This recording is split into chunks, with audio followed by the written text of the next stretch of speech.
as if you were still in your physical body. If you wish to return to your physical body, you have to hold the breath deliberately back in the astral body so that the astral body is able to disentangle from the mental body and to reassume the shape of the physical body. In this moment, when the astral body reassumes the physical shape, the body will automatically begin to breathe again, which makes the return into the physical body possible. This should always be considered first.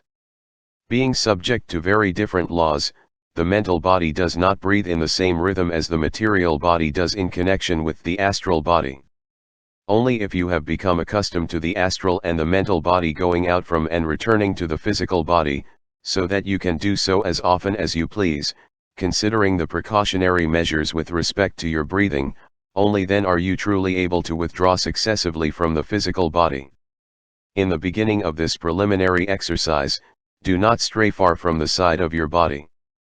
Thus you have the opportunity to stand beside your physical body or to take up its actual posture, the asana. An entirely different exercise is to observe not merely the body, but to take notice of the immediate surroundings, similarly to sending out the mental body. After all, it is the same process as mental wandering. You should feel, hear, and perceive every single object, with the difference, however, that the mind is in a way taking a robe with it, in our case, the astral body, which allows sort of a more physical effect.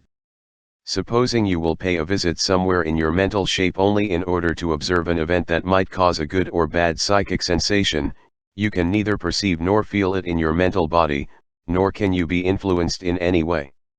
On the other hand, if you make the same experiment with your astral body, you will perceive it as intensely as if you used your physical body. In the next exercise you will learn to withdraw gradually from your body, step by step. At first you will feel as it were pulled back from your physical body by an invisible attractive power, similar to that which a magnet exerts on iron. This is to be interpreted by the fact that the bond between the astral and the physical body is fed, preserved, and kept in balance by the most subtle fluid. By performing the exercises of sending out the astral body, you are committing a deliberate act against the lawfulness of the natural elements in your body, which must be overcome. Consequently, the movement of your astral body requires a greater effort than if you would move away with your mental body alone. This is the reason why you should draw away from your body only a few steps at first, and return to it instantly. Because the magnetic attractive power is constantly pulling and influencing you, it will provoke various feelings in your astral body, such as the fear of death and the like. These feelings must be overcome at any event. Having advanced to this point, you should master all these occurrences. Extend the distance from your physical body with every new exercise. As time goes on, you will be able to cover greater and greater distances. And the farther you move your astral body from your physical body, its attractive power will become all the weaker. Later on, when traveling very far, you will find it really difficult to return to your body. This will become a tricky problem for the magician, mainly if he is wandering about in planes or regions that allure him so much that he is beginning to feel a little sad at the very idea of having to return to his own body. Here you see that the magician must be absolutely the master of his feelings, because as soon as he gets accustomed to the idea of feeling quite at home in his astral body, not only on the physical level but also on the astral plane, usually he becomes weary of life, feeling inclined never to return to his physical frame. A longing will overcome him to destroy by sheer force the bond of life that still ties him to his physical frame. Doing so would mean to commit suicide in the same way as on the physical body. Besides, it would be an offense against the divine providence and naturally would have karmic consequences. It is quite understandable that the temptation to commit such a suicide is very strong, especially if the magician is nearly pining away for grief in the physical world after all the blissfulness he experienced on the other planes. Having made good progress in these exercises concerning the sending out of the astral body, so that he can cover any distance, the magician now has the opportunity to use this ability for manifold tasks. He can transfer himself anywhere with his astral body, wherever he likes to be. He can treat sick people by accumulating and condensing the magnetic or electric fluids in the astral body and conveying them to the patients. The treatment with the astral body, if by far more pervasive and effective than by the mere thought transference or the mental wandering, because the fluids the magician is working with will become effective only on the sick person's corresponding plane. The magician can exert a lot of other influences too. He can materialize himself with the help of the earth element, which he condenses in his astral body on the astral plane under the very nose of an experienced adept as well as a layman, to such a degree that he can be seen, heard, and perceived with the physical eyes. The issue in this respect depends on the duration of the training and on the capacity of the accumulation of the earth element in the astral body. It is obvious that the magician also can perform physical acts with the help of his astral body. Producing phenomena, as adepts see them, such as knocking sounds, and influence on terrestrial affairs, etc., find a satisfactory explanation here. Really and truly, no limits exist for a magician, and it is entirely up to him in which line he specializes.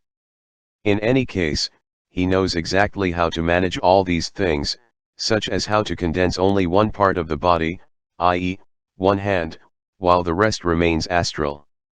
If he is able to accelerate the electronic vibrations of an object with the help of his imagination, he will also manage to spirit away any objects corresponding to the measure of his forces and his development, before the eyes of other people, and transfer them to the astral plane. In these instances the material objects are no longer subject to the material laws but will become astral. Therefore it is a mere trifle for the magician to transfer such objects to the farthest distance with the aid of his astral body, and to bring them back again to their original form. From a layman's point of view, such phenomena seem to be chimerae, but any experienced magician will easily be able to produce such an even more astonishing phenomena that otherwise might be spoken of as sheer miracles. But as you have gathered from what I have explained up to now, these phenomena are no miracles, for in the true sense of the word, miracles do not exist at all. The magician recognizes the higher powers and their laws, and he knows how to utilize them for the benefit of mankind. A number of examples could be quoted here, but some hints may suffice for him, who seeks illumination. 2. Impregnation of the astral body with the 4 fundamental divine qualities. When the magician has arrived at this stage of development, he will begin to express his concept of God in concrete ideas.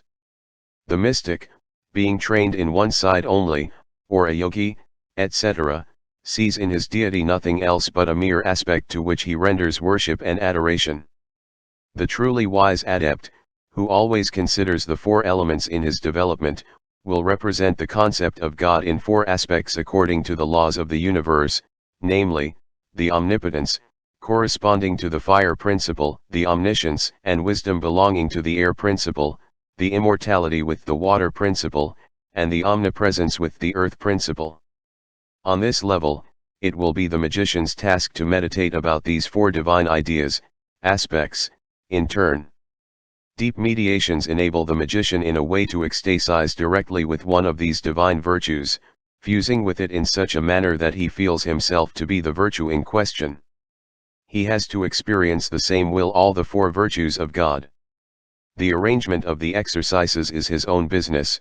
He is allowed to meditate on one of the virtues for so long until he becomes quite certain that the respective virtue has become embodied in him.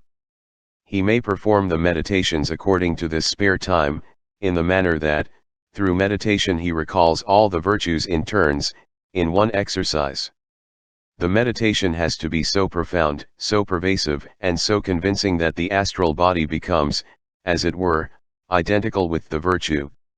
The magician's concept of God is universal, including all the divine virtues, according to the universal laws. The magician should therefore give his keenest attention to these meditations, because they are absolutely necessary to realize this union with God.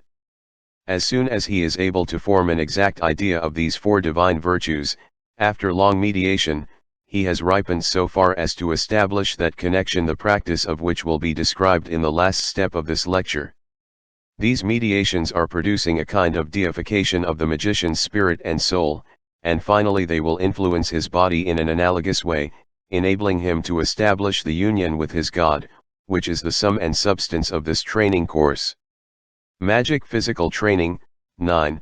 By continued practice in this course, the scholar has been led a great distance on the way to a state in which there is no more need of a special training of the body. From now on he will have to intensify the powers he has developed so far and to use them in various ways. Below I will give instructions that the scholar can follow without any effort, according to the measure of his development. 1. Treatment of sick people with electromagnetic fluid. It is a beautiful and sacred work to help the suffering mankind. The magician is able to do miracles as far as the treatment of the sick is concerned, just as so many saints did in the past and are still doing in the present time. Not one of the lay practitioners, magnetizers, or healing mediums will ever understand to release the dynamic power corresponding to the primary principles in the same marvelous way as the magician does. The presupposition here, of course, is that the magician knows the occult anatomy of the body with respect to the elements, otherwise, any influence on the seat of the disease would be quite impossible. With the help of the Akasa principle and his clairvoyant eyes, the magician will immediately recognize the cause of the illness and be able to influence the roots of the illness. When the origin of the sickness happens to be in the mental sphere, the magician first of all has to influence the mind of the patient to restore the harmony. As I mentioned before, the astral sphere can only influence the astral plane, exactly as the material sphere influences the material plane only. This fact must always be kept in mind. Any transmutation from one plane to another can only be accomplished with the help of the corresponding matrix or the connecting link of a more subtle power. A thought can never produce any physical power nor cure any physical ailment. But a thought that has been concentrated on faith and conviction can cause strong vibrations in the mental sphere of the patient which are conveyed to the astral body via the mental matrix. An influence like this does not reach farther than to the soul of the patient. This induces the patient to set his mind on the healing process, thus producing the vibrations that are necessary for recovery, but nothing else. Evidently a sort of mental astral palliation can be accomplished. The patient himself will mentally cause the acceleration of the healing process, but this influence on the material ailment is not sufficient, especially if the patient is already lacking such an amount of internal strength that the fluids necessary for the healing cannot be renewed. Therefore the success would only be a very trifling one and the recovery subjective. To this category of healing methods belong suggestion, hypnosis, self-suggestion, faith healing, and so on. The magician will not exactly underrate these methods, but on the other hand he will not rely on them, using them merely by way of a makeshift. By no means will these methods represent to him so high a value that it is described in numerous books. More spectacular will be the work of a true magician who has got a great surplus of vital magnetism by occult training and a corresponding line of life. He neither needs the patient's faith nor any kind of suggestions, hypnosis nor an aureole. A magnetizer like this loads his vital power with the help of his own surplus into the astral body, if necessary even against the patient's will, and all this accomplishes a faster recovery because his magnetism has a stronger stimulus, thus strengthening the astral matrix of the patient. Therefore, a magnetopathist can very successfully treat a child who cannot contribute in any way to further the healing process through imagination or the subconscious. It has turned out quite differently if a magician specializing in the healing line treats hundreds of patients daily without his vital force diminishing in the least. A magician makes use of the universal laws and touches the sick physical organ directly with his influence without passing first through the astral body together with the matrix. This is the reason why the magician has a much stronger influence than all the healers known up to date. In certain circumstances the healing process can happen so fast that it can be regarded as a miracle from the standpoint of medical science.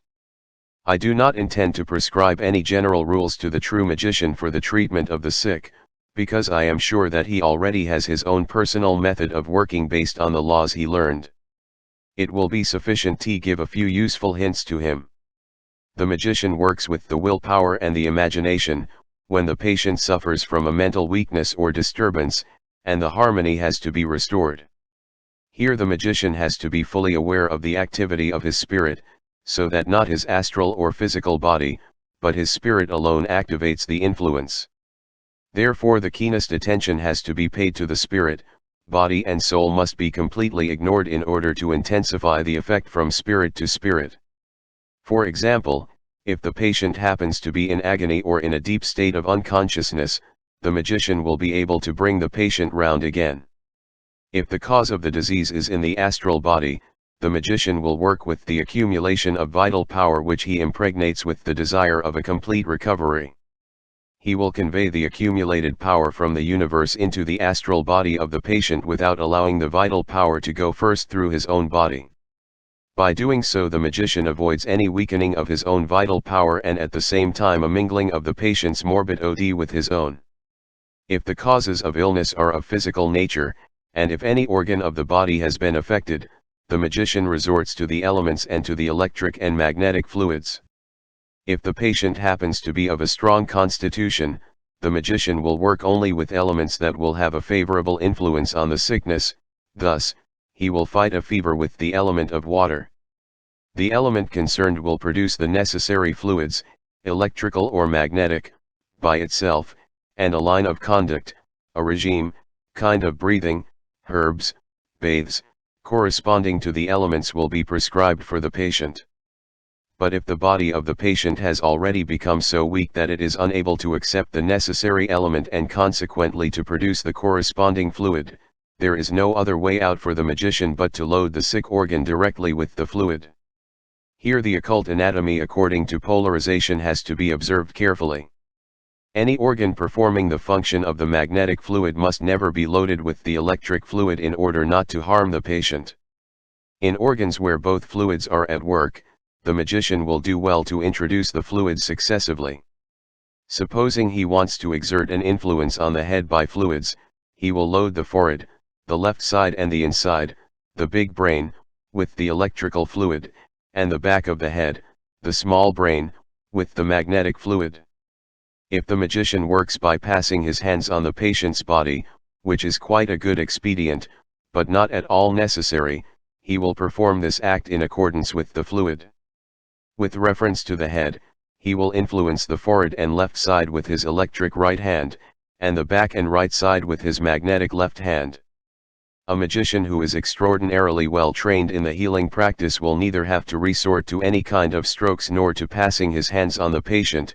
He can accomplish everything by means of his well-developed imagination. He must understand how to lead the magnetic or the electric fluid with the imagination into the smallest organs. He must be able to direct the magnetic fluid into the inner part of the eyes or the electric fluid into the edge of the eyeballs.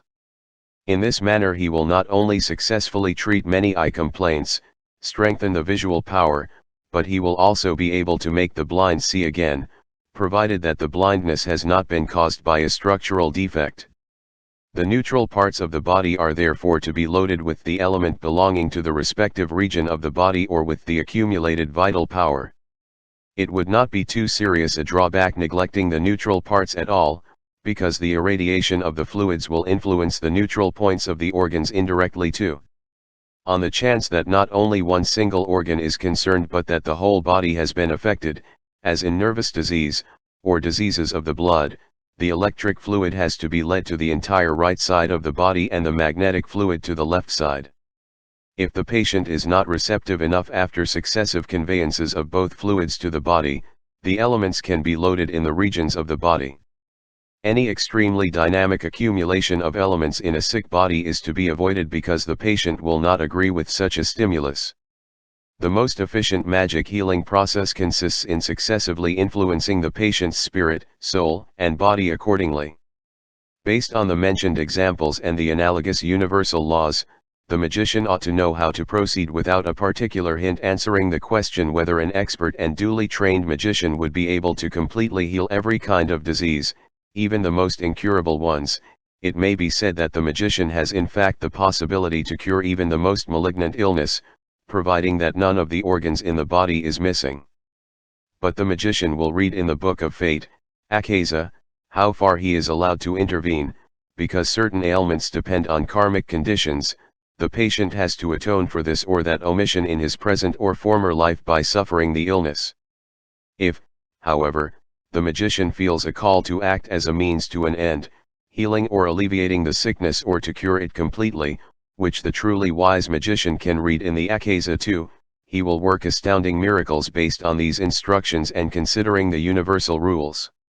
The highest adepts who ever walked on our globe and brought about the most fabulous healings, resuscitations of the dead, etc., could only do so by considering the universal laws, their powers and fluids, and here it did not matter at all whether the realization of their faith played any part, consciously or unconsciously, or if the living word, Kabbalah, was the important factor. It does indeed depend on the magician's degree of development how far the miraculous healings can reach. To magic loading of talismans, amulets and gems. The belief in talismans, amulets, and jewels goes back to time immemorial and has its origin in fetishism that is still widespread among primitive races. The belief in a talisman and similar things has survived from these earlier stages to the present day, but modified its character according to the modern style of life. What else but talismans are all the mascots, pendants, rings and brooches that are supposed to bring good luck? Today it is birthstones that are held in particularly high esteem. So if there were not something true or perhaps even magic in the nature of talismans, the thought of and belief in them would be bound to have disappeared long ago. Let us then sort out the wheat from the chaff, and lift the veil a bit. A talisman, amulet, or birthstone is meant to strengthen the trustworthiness and the credit extended to the person who bears it. By paying closer attention to his talisman, the bearer's subconscious is influenced in the desired direction by way of auto-suggestion, and various effects may be carried out according to his aptitudes. No wonder if a materially inclined man, an uninterested scientist condemns such a belief, expresses criticism, and pokes fun, marking it with the brand of superstition. The wise magician is aware of the true nature of such things and he will not be content with bearing a talisman for the mere purpose of raising the faith and the confidence, but he will endeavor to investigate the laws underlying the secrets of the talismans. He knows that talismans based on the beliefs of their bearers become inefficient as soon as they pass into the hand of an unbeliever or a skeptic. With his knowledge of the causal nexus, the magician goes deeper and deeper into the matter relating to it. Before dealing with the synthesis, let us treat the various differences. A talisman in the hands of a magician is nothing else but an implement, a clue, something material into which he is binding or enclosing his power, his ultimate cause, his fluid. Its shape and its material value are of no importance at all to him. He neither considers beauty nor fashion nor prestige.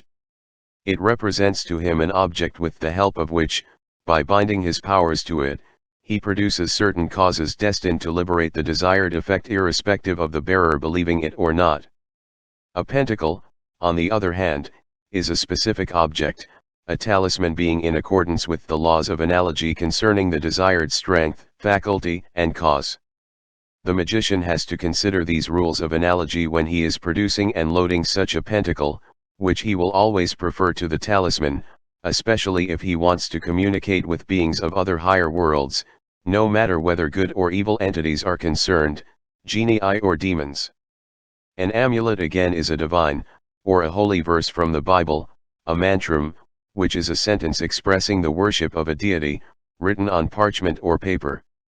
Carrying around various magic herbs such as mandrake and the like which are believed to possess a kind of protective power belongs to this category of amulets too. Furthermore, this category includes fluid condensers in solid or liquid form or blotting papers moistened with them, lodestones and natural magnets as well as tiny artificial horseshoe magnets. Last of all, let me mention the precious and semi-precious stones that are particularly suitable fluid condensers and have been used at all times for protection, luck, success, and healing. Astrologers have ascribed a special effect to each stone on the base of color and hardness theory, and advised people born under a certain sign or planet to bear the respective stone as a lucky stone. But the true magician knows, of course, that these astrologically selected stones have a very insignificant effect, and that such a stone is absolutely worthless for anyone that does not believe in such things, whereas stones that are in accordance with an astrological effect are suitable to and susceptible of the corresponding magic loading as far as hardness, chemical composition, and color are concerned. The magician can consider these astrological arguments as far as possible, but he is by no means dependent on them. If he wishes to, he can load any stone, even the one that seems to be most unfavorable from the astrological point of view, magically to such a degree that certain results can be accomplished no matter whether the person does or does not believe in the result. There will always be the outcome the magician orders and nothing else.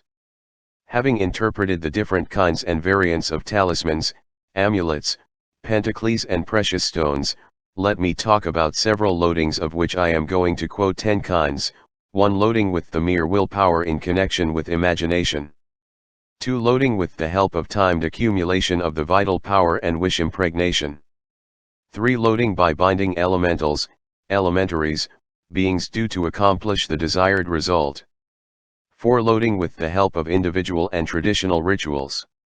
5. Loading with the help of magic formulas, mantrams, tantras, and the like. 6. Loading by accumulation of elements. 7. Loading by electric and magnetic fluids. 8. Loading with the help of accumulation of the power of the light. 9. Loading by electromagnetic volts. 10. Loading by magosexual operations. Each of the loading possibilities quoted here has numerous variants again, but it would take me too long to describe all of them. The advanced magician will find his own loadings with the help of his intuition. The 10 ones mentioned here are supposed to serve as a rule of conduct only, and therefore a brief description appears indicated. 2-to-1 loading with willpower and imagination. This is the simplest and easiest method, the effect of which depends on the willpower and the imaginative faculty of the magician. Every talisman, amulet, and pentacle, with the exception of paper and parchment amulets, has to be cleared from the fluid clinging to it before the magic loading can be performed. The best way to do so is with the help of the magic of water. Take a glass of fresh cold water and dip the talisman into it. While doing so, concentrate on the water, taking away all evil influences. Hold on to this concentration for quite a while. After some minutes of deep concentration, you ought to be perfectly sure that all evil influences have been sucked up by the water and that your talisman is absolutely free from them. Dry the talisman and be sure that it is receptive to your own influence. You have to perform this clearage on every non-liquid talisman irrespective of the method you are about to use in order to load it. Hold the talisman in your hand and by imagination fix your desire on it with all your willpower, with faith and confidence. Time the efficiency of your desire, whether it is to last for a certain period only or forever, and furthermore if the effect is meant for a certain person only or for anybody that carries the talisman. Use the form of the present tense. Imagine that the desire is working already. You can intensify the virtue of the concentrated desire by frequent repetition of the loading, which will make the emissive power of the talisman more pervasive. Transfer the feeling while concentrating on the wish that the effectiveness of the talisman should remain and become stronger if you do not think about it, and that, in case it is meant for somebody else, it should do the same effect.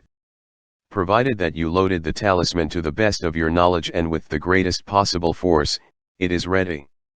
2-to-2 loading with timed accumulation of vital power and wish impregnation. The talisman is to be freed from the fluid in the same manner as described in 1. If the point in question is a talisman that you want to use yourself, you will have to perform the accumulation of the vital power in your own body. See the instruction of step 3. If you loaded your body expansively with vital power, lead it via your right hand into your talisman and compress the accumulated vital power to such a degree that it fills the entire shape of the talisman, amulet, or stone. While doing so, you have to imagine that the talisman is sucking in the vital power, keeping it inside for so long as you want it to. You must work with the firm conviction that during the time you are carrying or using the talisman, its effectiveness will not decrease, will become stronger instead. The vital power taken over by the talisman and pressed together there to snow-white brilliance will seem to be like a shining sun. You see how far your imagination must reach. Transfer the desire concerning the effectiveness of the talisman to your body right away while accumulating the vital power. The duration of the effect can be fixed imaginatively afterwards too. Choose the present tense to express your inner conviction that the talisman has got its full effectiveness immediately after the loading. Do not command several wishes into one talisman, and least of all contradictory ones. The most effective loading is restricted to one desire only. Furthermore, always express wishes within the reach of possibility and avoid fancy loadings that cannot be fulfilled. This command goes for every kind of talisman and loading. How expansive the force of such a loading is can best be checked with the help of a pendulum. If you load a talisman for someone else, the accumulated vital force is not to be led through your own body but has to be taken directly from the universe, being imaginatively condensed and conveyed to the talisman. All the rest of the instructions remain the same. 2 to 3 Loading by binding elementals and C. I have already described the creation of elementals and elementaries in the previous steps. Naturally any being like these can be bound to a talisman, etc. The spell has to be performed with a self-selected word, a short, specially composed ritual or a gesture with the imagination. It will suffice then to execute the gesture or ritual or to pronounce the word or formula and the spellbound elemental will release the respective effect. The magician will certainly know the times when he will be able to bind an elemental to a talisman. It is obvious that he will use elementals to influence the mental sphere, but for the achievement of astral or material results, he will resort to elementaries. Entities or beings can be bound to a talisman in this manner too in order to obtain certain effects, and there is no duly trained magician who could not perform such acts. He is able to establish the contact by the practice of the passive communication, with the magic mirror, or by inducing a trance in Akasa. No further directions are necessary here, and the magician ought to know for himself what he has got to do. 2 to 4 Loading by individual or traditional rituals. This practice is preferred mainly by Oriental magicians who are endowed with a stupendous amount of patience that is indispensable where this kind of loading is concerned. The Oriental magician makes a certain self-selected sign above the talisman or with it directly in the air, with his hands, fingers, or even one finger, quite individually. While doing so he concentrates on the effect that the talisman is desired to have. He will repeat this experiment several times every day, thus producing so strong a volt in the Akasa by these constant repetitions that the desired effect is as good as granted. If by frequent repetition of the experiment the magic volt in the Akasa has grown strong enough, it suffices to perform the ritual or the sign with or above the talisman, which may be done without any imagination or mental effort, in order to produce the desired effect. A magician familiar with the Kabbalah will know that he ritually loaded his own battery in the Akasa 462 times, corresponding to the Kabbalistic number of 462 on 462 days for the purpose that his ritual would produce an automatic effect. This loading is practicable without great effort, but it is very wearisome and lengthy, and a European magician will hardly display the surplus of patience in order to achieve a result that he can sooner obtain with the help of one of the methods described here. The loading by an traditional ritual is easier and requires only a few repetitions to bring about the contact, the effect being so amazing as to verge on a miracle. The snag here is that such traditional loading rituals happen to be the secrets of lodges, sects, and that I myself cannot give away. It is quite obvious that a magician trained in clairvoyance could easily get hold of these secrets, but there is always the danger of being found out. And the Oriental magicians who guard their rituals under the oath of death would proceed ruthlessly against anyone that should dare to grab them without permission. Therefore I warn every magician not to do such pilfering. It is usually by gestures that the secret signs of various deities, Ishtadevas, are performed upon the talisman in a similar way as I described it in the description of the individual rites.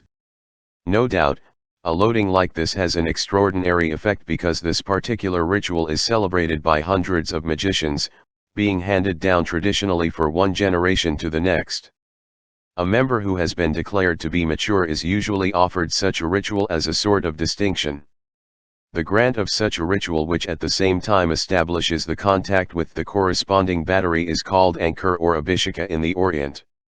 2 to 5 Loading by magic formulas, mantrams, tantra, and this kind represents one of the greatest and most powerful loadings, but it requires high knowledge and a lot of preparation that I will describe in my following 2 works concerning magic evocation and the practical Kabbalah.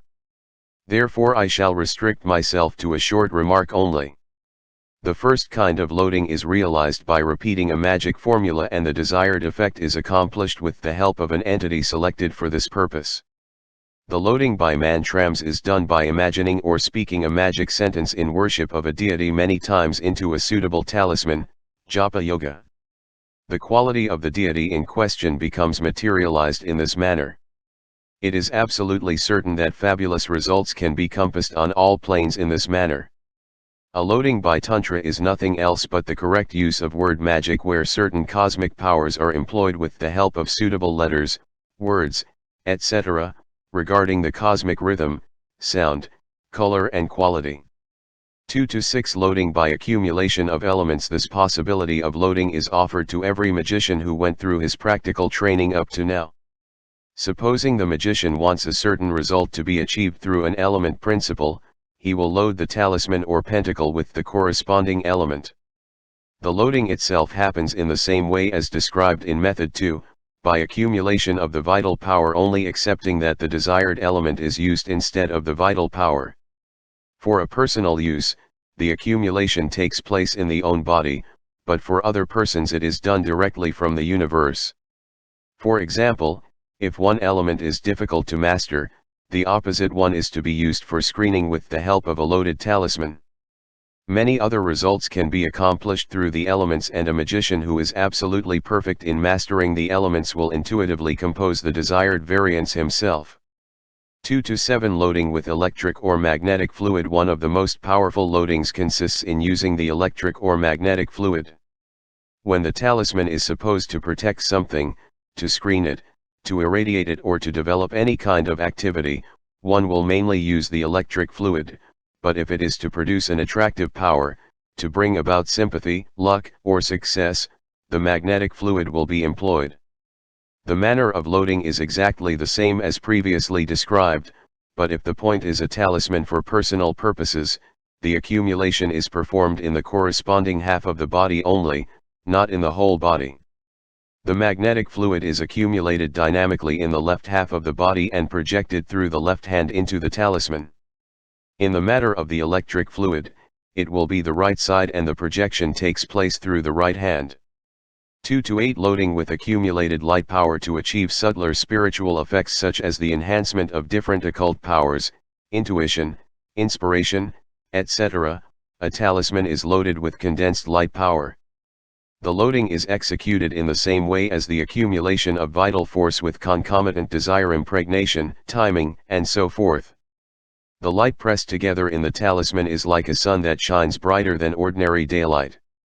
A talisman destined for personal use is accumulated with light power through the own body, whereas the power is to be drawn from the universe when intended for other persons. Otherwise the usual rules and instructions have to be observed. 2 to 9 Loading with an electromagnetic volt. To mitigate karmic influences, to be protected against influences of other spheres, and to turn fate according to one's desire, a talisman is loaded for one's own or for other people's purposes with a magic volt. This kind of loading is called voltaiing and represents the strictest imitation of the Akasa principle, and only a magician aiming at the highest target, the union with God, should use this kind of loading, not to burden himself with an interference in Akasa. As I mentioned repeatedly already, everything has been created by the two fluids by means of the four elements. According to the universal law, the electric fluid will always be in the center. On the periphery of the electric fluid, where expansion ceases, the magnetic fluid begins to work, and this is where it is most powerless. The distance from the focus or center to the periphery of the electric fluid is exactly the same as the one from the beginning of the magnetic fluid to the periphery where the magnetic attractive power is strongest. This law is valid in small things as well as in big ones, in the microcosm as well as the macrocosm. When loading with a volt, attention has to be paid to this law. If you wish to load a talisman, etc., for your own purposes with a volt, you have to proceed as follows: in the right half of your body, accumulate the electric fluid dynamically with all your strength via your hand and finally through the forefinger. Project the accumulated electric fluid to a powerful electric spark and encase it with your imagination exactly in the center of the talisman. You have got to see the spark as if it were red hot. Now do the same with the magnetic fluid, directing it through your forefinger of the left hand so that you wrap the electric spark with your magnetic fluid to such a degree that it becomes invisible in your imagination. Imagine the compressed magnetic fluid as being a blue color. If you managed this, only a small blue ball ought to be left comprising the entire shape of the talisman. Herewith the volt has been produced and is ready to impregnate with your desire and duration of the effect. Supposing you wish to increase the loading later, which probably will not be necessary, all you have to do is condense the magnetic fluid, and the electric fluid inside of it will be increased automatically. A volt like this has such a powerful magic effect that it could even change the karma at will. A magician who can accomplish this is no longer subject to ordinary karma, but only to divine providence. Loading a talisman for another person with a volt is done in the same manner, but the fluids are not drawn through the body but directly from the universe. Voltaing for other persons should be practiced only in the worst case of positive need, because the magician has to be absolutely sure that the person in question is really inspired by high ideals, longing for ideals only, but being haunted by karma. The magician's clairvoyant eyes will recognize these facts and his intuition will always teach him what to do and what to avoid. At this point the magician himself will be responsible for all and everything. The most skeptical Thomas, however, would be greatly amazed at the enormous effect of such a magical volt bound to a small magnet so that the ball wraps the whole magnet. 2 to 10 Loading by magosexual operations. There is still another kind of loading, a subject I shall deal with only briefly here. For ethic and moral reasons, I desist from describing the practice in detail. The meditating magician will find out all about this practice, but he too will desist from working with it, since in the meantime he got to know so many different possibilities of loading. Only a magician on a very high ethical level could dare make use of this practice, because all things are pure to the pure. In the hands of an immoral man these practices would do more harm than good. At least, a lot of mischief would be done by them, and powers as high as those of love must not be misused. Therefore I am restricted to comment briefly on the principle on which this loading is based. First of all, certain precautions are essential, without which the operation could not be accomplished successfully. Any magosexual operation, whatever purpose it may serve, is a sacred act, a prayer by which the generative act of love is imitated. Everything created in the universe has been produced by the act of love. This universal law is the fundament of sexual magic. Obviously one ought to work with a like-minded congenial partner who has gone through the same magical training. The male magician represents the active begetting principle, whereas the female partner, familiar with the mastery of the electric and magnetic fluids, has got to change her polarity so that her head becomes magnetic and her genitals electric. With respect to the male partner, the conditions are reversed, the polarity of his head must be electric and that of the genitals magnetic. The intercourse between the two partners produces an extremely strong bipolar effort that gives rise to an enormous effect. Performing this act of love, its outcome does not mean new life, but the desired cause together with its effect has been begotten. Here the lower as well as the upper double pole are coming into operation, the tetrapolar magnet, the Yod-He-Vahi is working the highest mystery of love here, the creation. How easy it would be to degrade this act, the highest thing existent on earth, to mere carnal appetites that would lead to damnation. The expulsion of Adam and Eve from paradise finds its highest symbolism here. The magician who dares to approach the highest of all practices has to master the upper as well as the lower streams in order to transfer the loading eventually into his talisman. To dishonor this sacred act by carnal desires would mean to repeat the fate of Adam and Eve, who were no longer allowed to enjoy the fruits of paradise. The intuitive magician will understand without difficulty how great the symbolism is and will agree with me if I stick to my duty of secrecy about the greatest of all mysteries. 3. Realization of a desire with electromagnetic volts. In Akasa I have described the production of a volt by means of the electromagnetic fluid in the chapter referring to loading a talisman. The process is the same here except that the electromagnetic ball has to be bigger for a volt in the Akasa. The practice is as follows: accumulate the electric fluid in the right half of your body with all the strength you can afford, and project it through the palm of the right hand to the outside, forming the electric fluid into a ball suspended in the air with your imagination. The projection is not going through the finger but through the palm. The fiery ball has to be red hot, becoming increased dynamically by frequent accumulation and projection of the electric fluid. This kind of accumulation and dynamic loading has to be performed until the ball reaches a diameter of 1 yard/meter. Perform the same process with the magnetic fluid, projecting it through the palm of the left hand, wrapping the electric ball layer by layer until the accumulated magnetic fluid reaches a diameter of 2 yards. The electromagnetic volt is now complete. When doing such a volt destined for another person, the magician has to take the electric and magnetic fluids directly from the universe. If such an electromagnetic volt has been prepared with a firm faith and conviction, the magician will impregnate the volt, the strongest magic accumulator existing, with the respective concentration of the desire. By means of his imagination he will create the desired cause that his volt is to produce. At last, having determined the duration of his magic volt, the magician will fling it into the causal world of Akasa with his imagination. Then he interrupts the connection with his volt, stopping thinking of it at that very moment, forgetting it and paying attention to other matters. The voltaic quoted here is one of the most powerful operations that the magician is able to accomplish in his present state of development, for now he has succeeded in mastering himself as well as other people. The cause he transferred with his volt into Akasa will do its effect, and it is of no importance at all whether it concerns the mental, astral, or material plane. The magician will certainly appreciate this great and responsible opportunity, and accomplish only noble deeds for his own benefit and that of his fellow creatures for whom he dares to undertake this operation. The magician who walked on the path of hardships up to this very point has balanced his karma with his troublesome exercises, which were more than asceticism so far that it will do him no more harm. The magician is no longer subject to the ordinary influences of destiny, he became master of his fate, and nothing but divine providence in its highest aspect can influence his will. Summary of exercises of Step 9:1. Magic mental training. 1. Practice of clairvoyance with the help of magic mirrors. A. Seeing through time and space. B. Distant effect through the magic mirror. C. Different tasks of projection through the magic mirror. 2. Magic psychic training. 1. Deliberate separation of the astral body from the material body. 2. Impregnation of the astral body with the 4 divine fundamental qualities. 3. Magic physical training.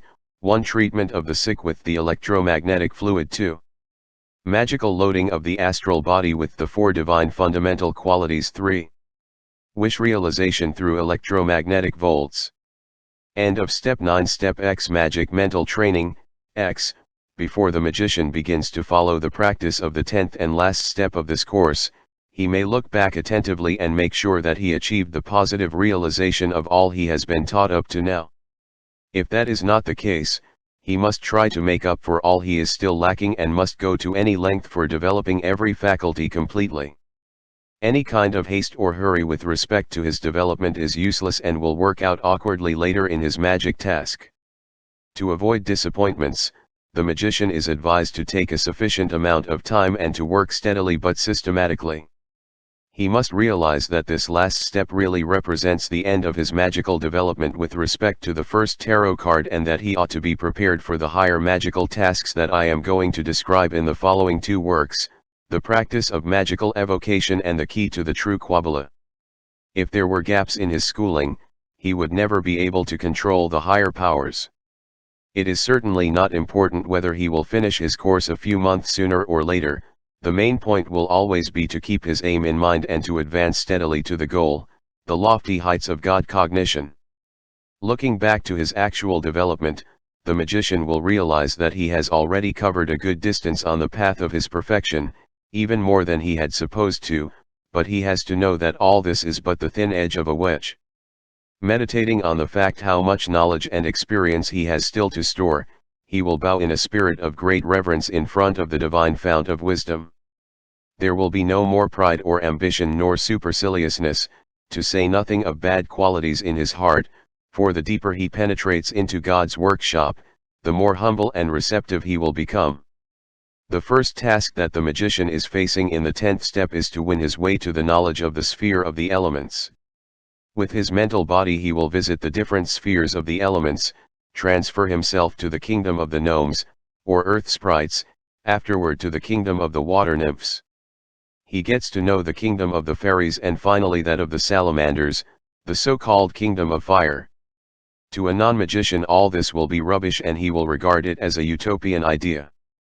But neither fairy tales nor sagas exist for the true adept, because they are to be understood as a sort of symbolism concealing many deep truths. It is the same thing with all the gnomes, nymphs, fairies, and salamanders. Based on his own observations, the magician can convince himself that beings like these really do exist. On the other hand, a magically untrained person whose senses are thoroughly undeveloped is of course subject to the vibrations of the material world only and will never be able to form a mental picture of the existence of any other kind of beings, to say nothing of being convinced of this fact. Most people are preoccupied by the material mode of life to such a degree that they will not understand anything higher and subtler outside our physical world, and least of all will they perceive it. It is quite otherwise with a magician who is developing his senses purposefully and therefore will see and perceive far more, convincing himself very soon of the existence of higher powers, planes, and beings. Properly speaking, it is the goal of our training to qualify the learner to perceive and to master not only the physical world but the higher spheres equally.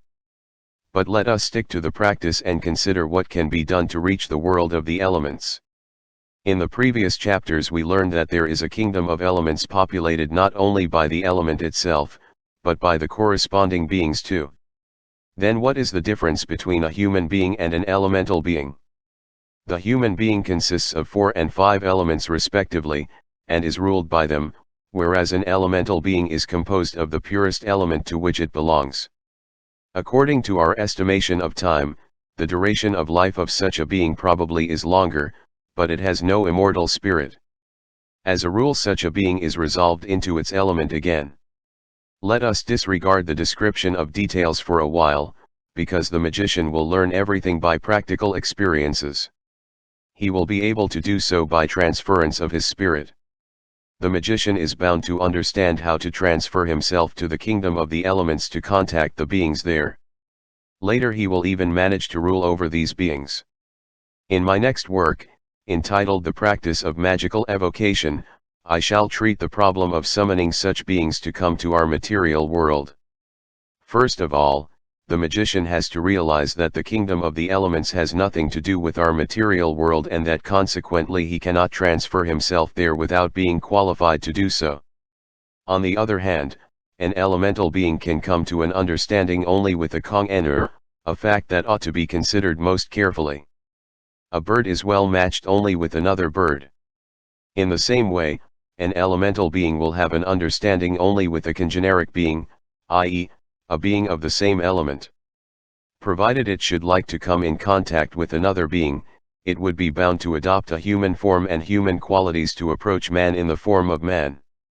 At this point the magician will realize why he had to perform transmutation exercises in the previous steps. A gnome will never understand a human being, and vice versa. When operating in this way, either the magician has to become a gnome, or the gnome has to be transmuted into a human being.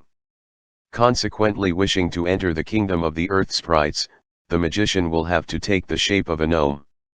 If he can't imagine what a gnome looks like, he must use his faculty of clairvoyance in a trance or with the help of a magic mirror.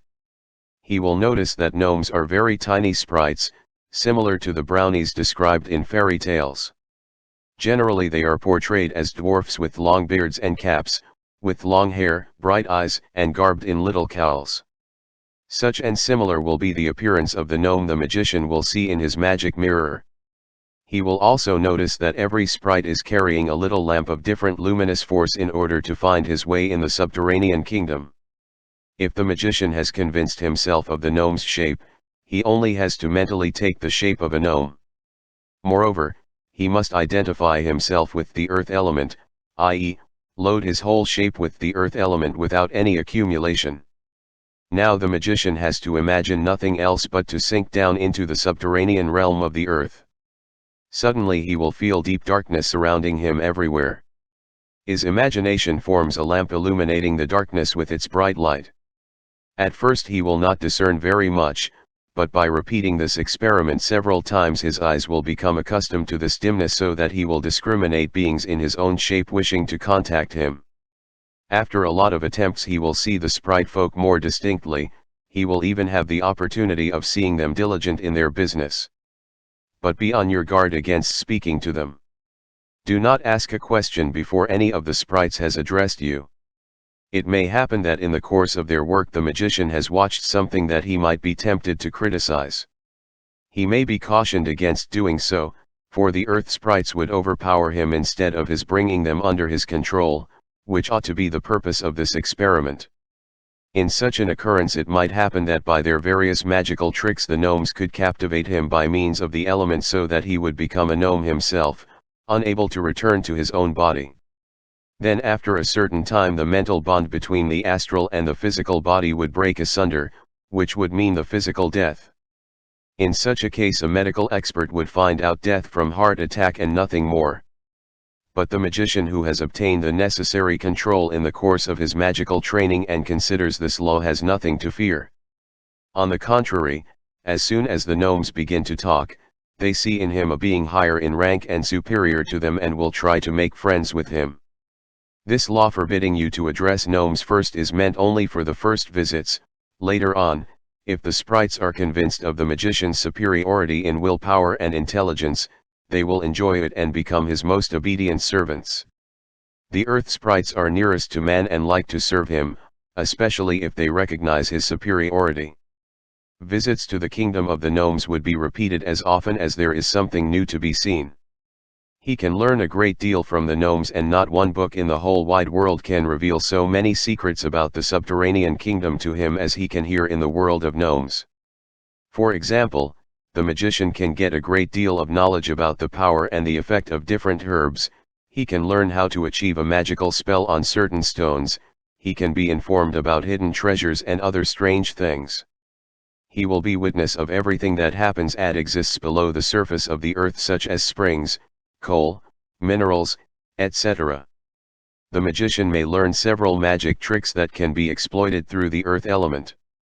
In the course of time the magician will notice that there are different groups of intelligences among the earth sprites in the world of the gnomes. He will meet gnomes who are able to give him a lecture on alchemy. When at last the magician feels quite at home in the kingdom of gnomes, and when he has made all the experiments that these beings were able to teach him, then he is allowed to visit the kingdom next to it, namely that of the water sprites or nymphs. In the very same way he may look for a water sprite in his magic mirror, and he will find that there exists a significant likeness to a human being. There is hardly any difference to be noticed in shape or size. Usually the water sprites, called nixies, mermaids, or nymphs, are very attractive females, although there are male water sprites or mermen too. As for visits to the kingdom of water, it is not absolutely necessary to adopt the shape of a woman, it is entirely up to the magician to transmute himself imaginatively into a mermaid. There is an advantage here, he will not be molested so much by the mermaids, because they are not only fascinating and dashingly beautiful, but also very obtrusive and sexy. Providing the magician is mentally prepared so that he has impregnated his spirit with water, he may transfer himself to a big lake or ocean, wherever he likes, and submerge down to the bottom of the water. Here as well he will not meet water sprites at once, but by repeating the experiment many times and according to his vivid desire to communicate with these beings, he will finally attract them. At first he will see only female beings moving about in the same free attitude as human beings do. He will hardly meet an unpleasant mermaid, in spite of the fact that all mermaids are very beautiful. He might indeed happen to meet the more intelligent ones, the so-called royal leaders, since a very peculiar class consciousness exists here. The magician will notice that they do not dance all the time as they are generally supposed to do, but that they do a certain amount of work too. It's no use to write more about this theme, since the magician will convince himself. Here as well the rule goes that nobody must ever address one of the mermaids first, but he has to wait until the being starts talking or asking him questions about something. From the intelligent leaders the magician can learn such a lot about the water element that he could write books himself. He gets information about the life of fish, about the different water plants, the stones below the water, and about other magic tricks related to the water element.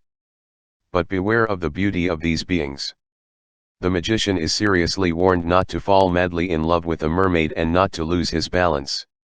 A love like this could become fateful to him. That does not exactly mean that he is not allowed to have fun with the mermaids. He must keep the motto in mind: love is the law, but love under a strong will. A mermaid is quite able to fascinate the magician with her incredible beauty, charm, and intoxicating eroticism, so much that he is in serious danger of becoming one of the kind, a fact that undoubtedly would cause his physical death. How many magicians have been wrecked by an unhappy love? Therefore the magician should remain firm in command of his passions, because it is this kingdom in the sphere of elements that is the most attractive, and if the magician gave way to his passions, he would fall into the hands of the mermaids for good. As soon as the magician can manage to visit the kingdom of the water sprites as often as he likes, and if he has learned whatever concerns the knowledge of magic, he can pay his attention to the kingdom next to it, that of the aerial spirits. In contrast to the water kingdom, whose inhabitants like very much to communicate with human beings, the air sprites are very shy and unsociable. Similar to the water sprites, they have beautiful, dashing figures, and though male beings may be seen, most of them are females. Here the magician does not have to adopt a shape suitable for the air spirits. He can impregnate his own spirit with the air element and transfer himself imaginatively into the region of the air, wishing for the air spirits to contact him. He ought not to lose patience if he does not succeed for a while, but he has to keep his mind constantly on his desire to see the air spirits at any price. He will notice at first that the beings avoid meeting him, a fact that ought not to discourage him. Finally he will see the most beautiful beings with a gorgeous etheric body, soft and supple.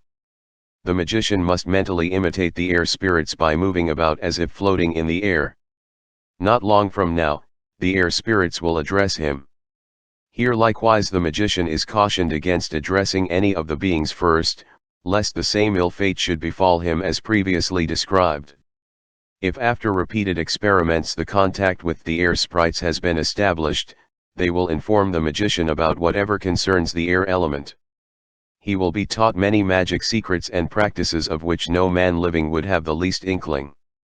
Being fully acquainted with the air element and its beings, and mastering the magic technique, the magician may proceed to the spirits of the fire element, which he will now have to contact.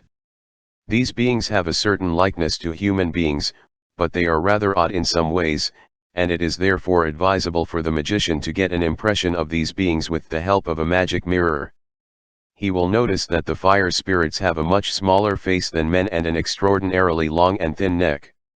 He will therefore transfer himself imaginatively into the shape of a fire sprite, loading it with the pure fire element, and off he goes to the spirit sphere in a crater of a volcano, the most remarkable homestead of the fire spirits. The magician will notice that the fire sprites which are everywhere are roaming, nervous and fidgety as the element they belong to. The magician should remember not to talk first to any of the beings. Here too there are different groups of intelligences, and the highbrows among these fire spirits are those whose outer appearance is more beautiful. The highest ranks of these organisms are the most similar to man, and it is obvious that the magician will try to come into contact with the most intelligent of them.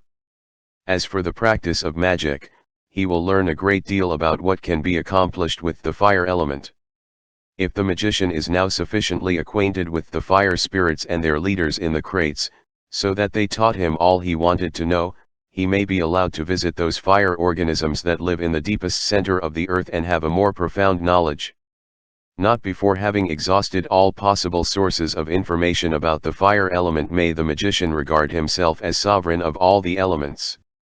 There is one conviction that the magician will win while visiting all the element organism, namely that however great the intelligence and knowledge of these sprites may be, they are still composed of one single element, whereas man represents all four elements plus the fifth, Akasa, the principle of God.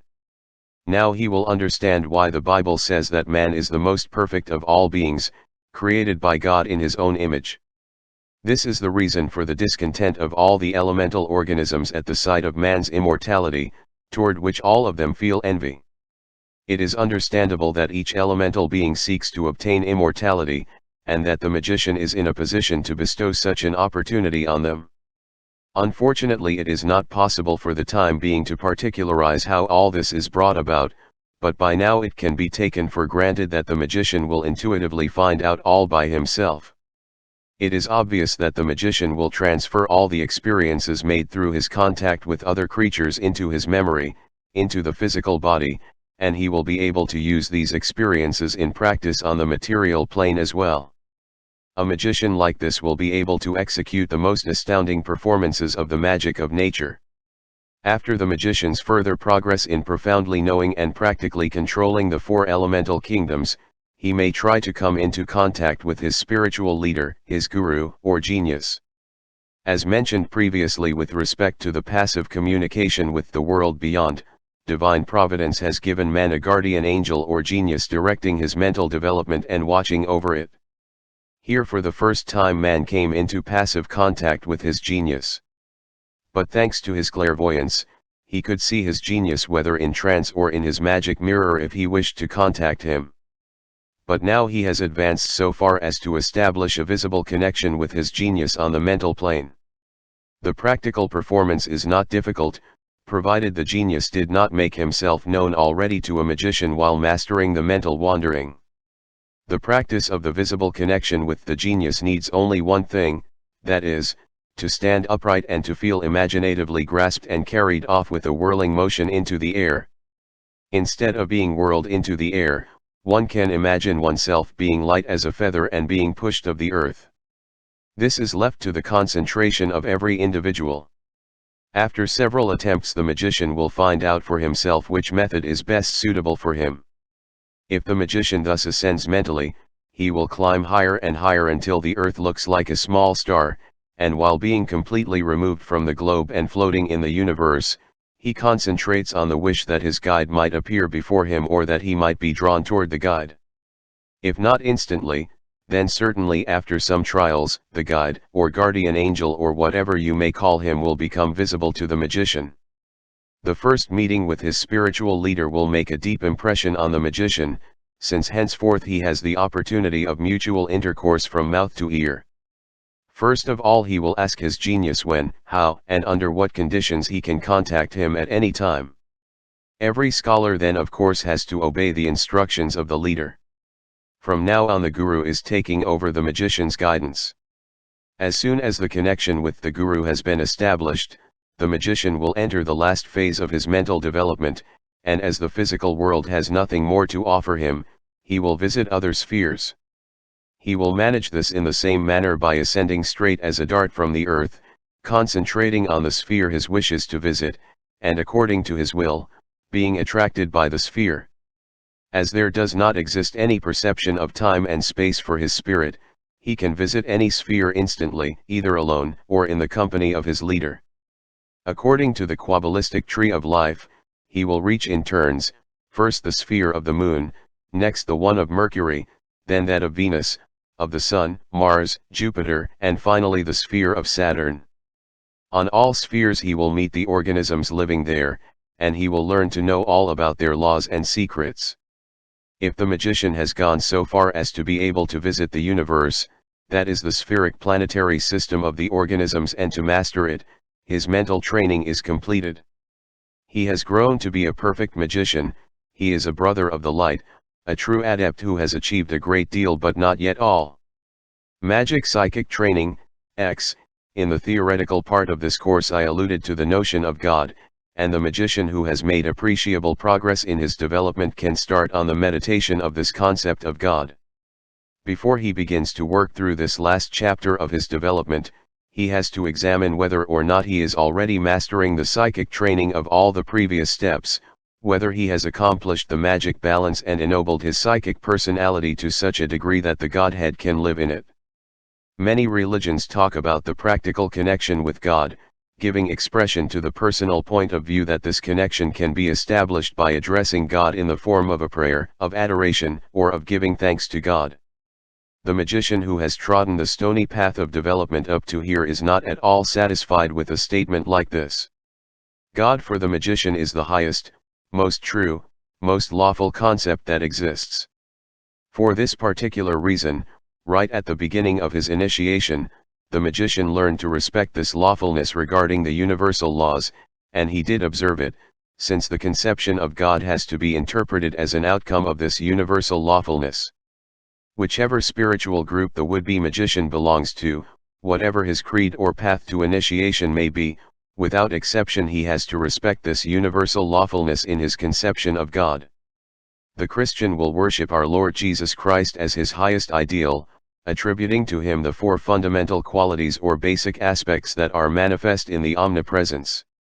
These fundamental qualities are omnipotence, omniscience, or wisdom, all love or charity, and immortality.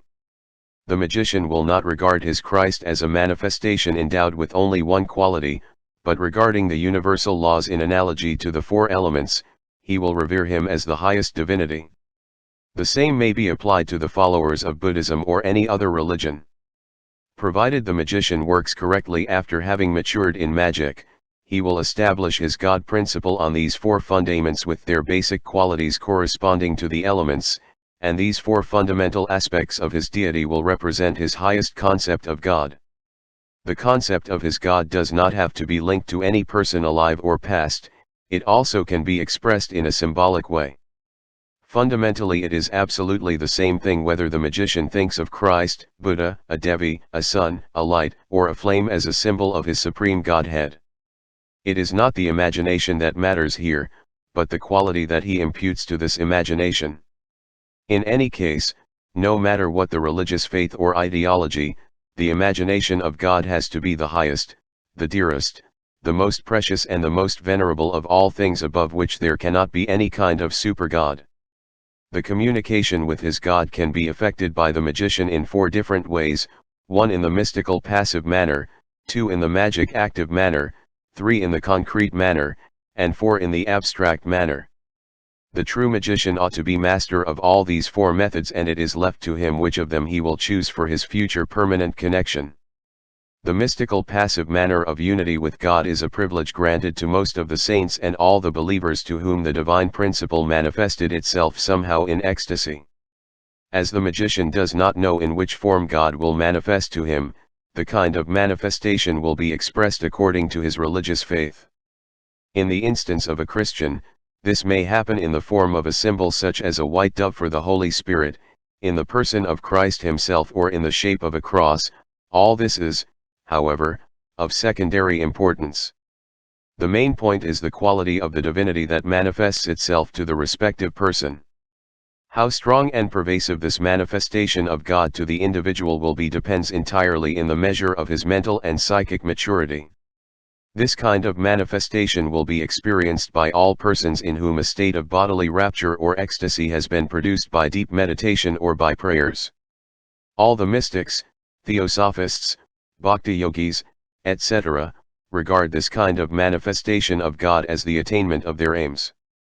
As history offers so many instances of this mystic unity with Christ, I deem it superfluous to dwell on minute details. The second kind of revelation of God is the magic active one, peculiar to most of the magicians. The well-trained magician will try to come near or in touch with his deity by invocation.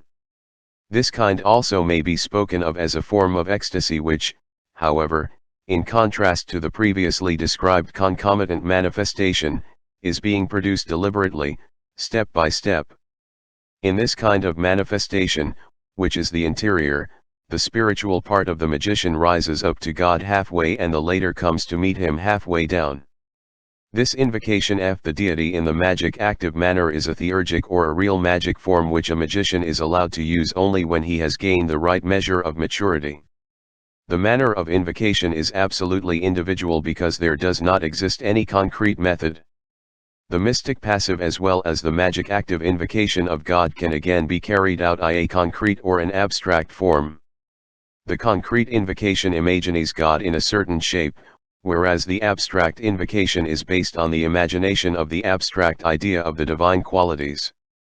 The practice of the possible divine revelations is very simple.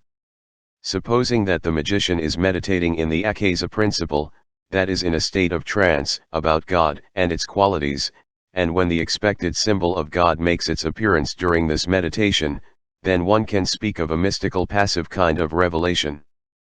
But when the magician, with the help of his plastical imagination, whether outside or inside of himself, invokes the single qualities of his deity, regardless of his imagining these qualities in a concrete or an abstract form, then it all turns out to be a magical active invocation of God.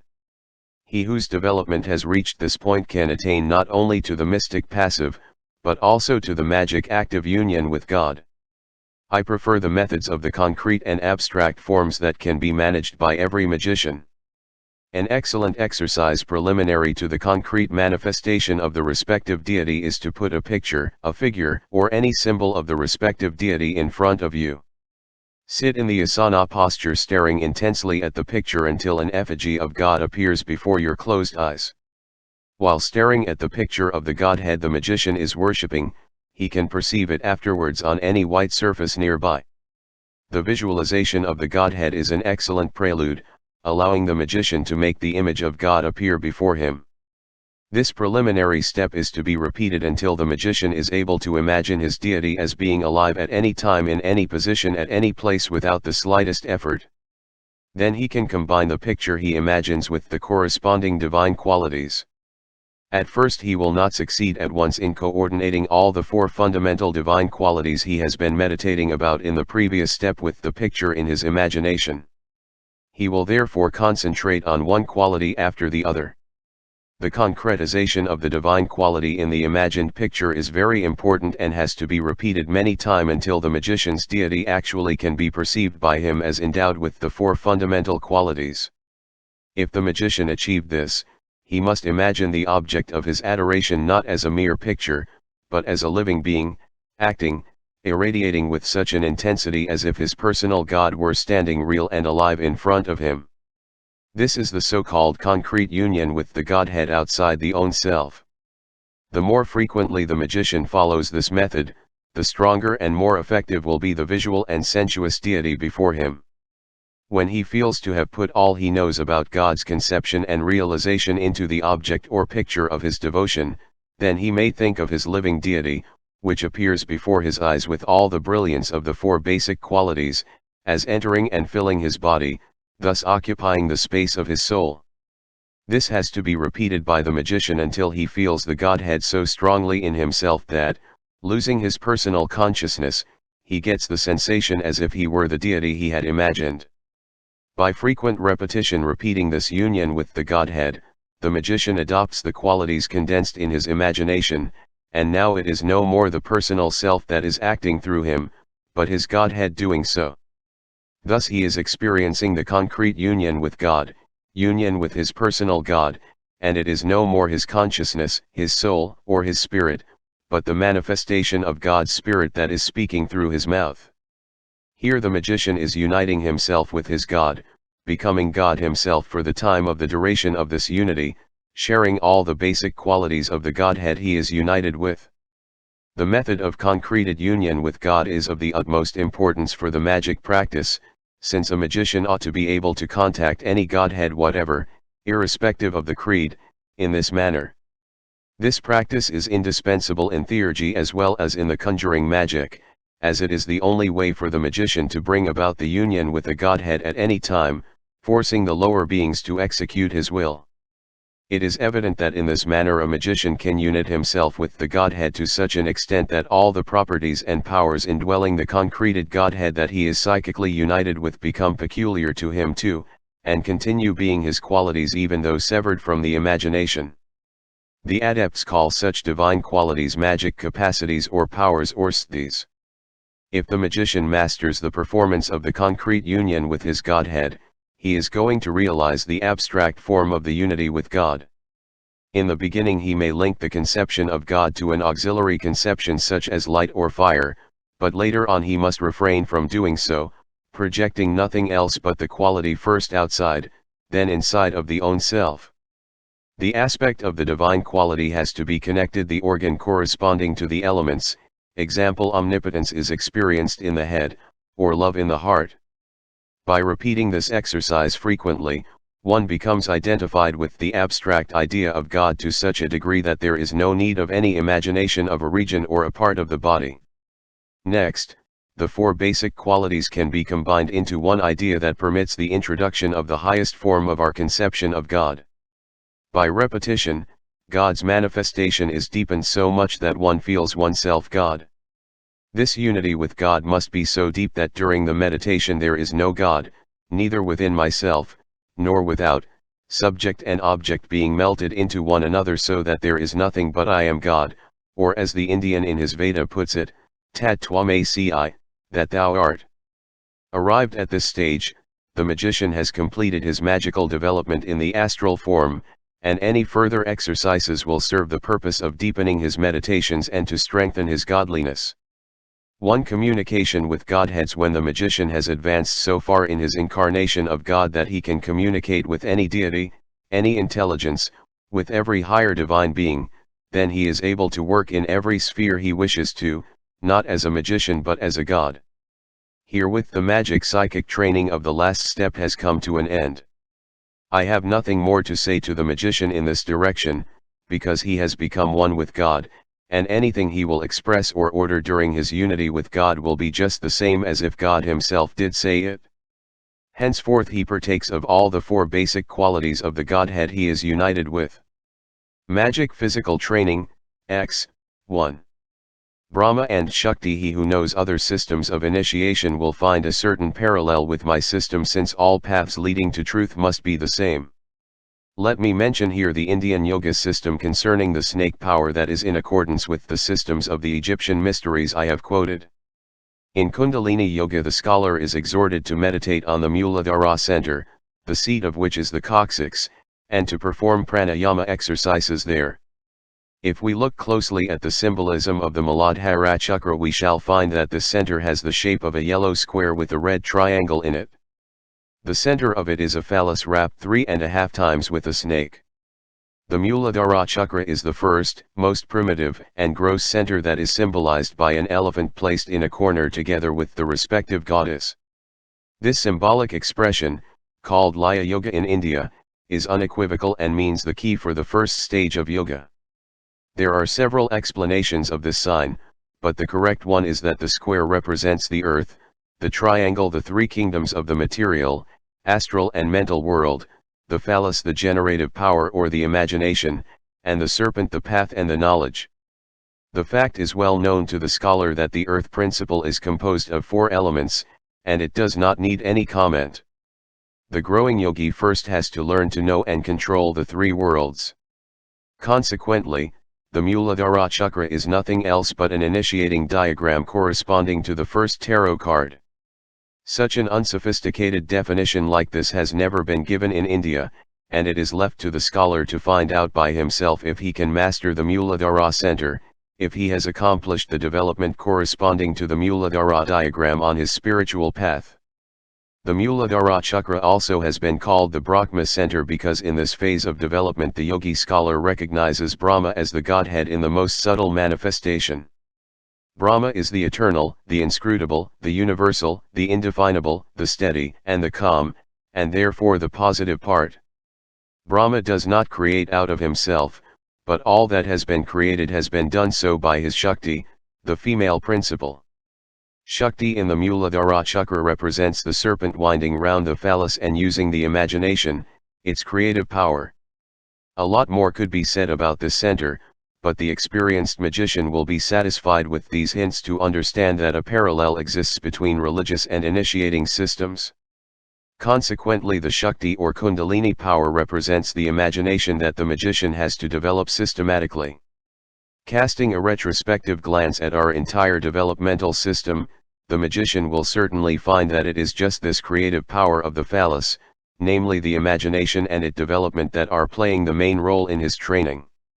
I have already finished the magic physical training in step 9, therefore, I will restrict myself to discussing some occult powers in the following chapter. Although the magician will not necessarily have to master all of them, nothing must come as a surprise to him in his development, and he ought to have the correct explanation for every occult phenomenon. 2. Suggestion. In the chapter concerning the subconscious, I have talked about this theme by describing the self-suggestion. These instructions go for the suggestion of other people too. What is necessary here is to utter the suggestion formula strictly in the present tense and imperative form. A magician will always transfer the desired suggestion into the subconscious in the case of somebody who does not yet have mental maturity. The suggestion can be induced aloud or by telepathy. It is very easy indeed for a magician to practice suggestion at the great